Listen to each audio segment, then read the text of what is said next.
Brothers Bistro presents Quick Tips. Q-tips for your life, not your ears.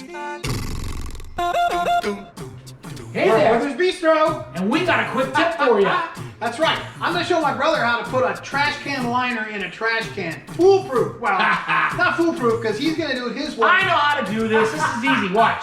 Watch. You just take this thing and just like so, right? You unfurl it, and then you kind of stuff it down in there, and you get it all going, and then you got to wrap it over, right? That's how we always do it. Don't show me there's a better way. No, Come there's a on. better way. There's a better way. Watch this. Watch this. You do the regular unfurling, but once you get it unfurled, then you take all the air out, you drop that bad boy in, and voila. Man, Q-tips. Tips for life, not your ears. Brothers Bistro, out! Out.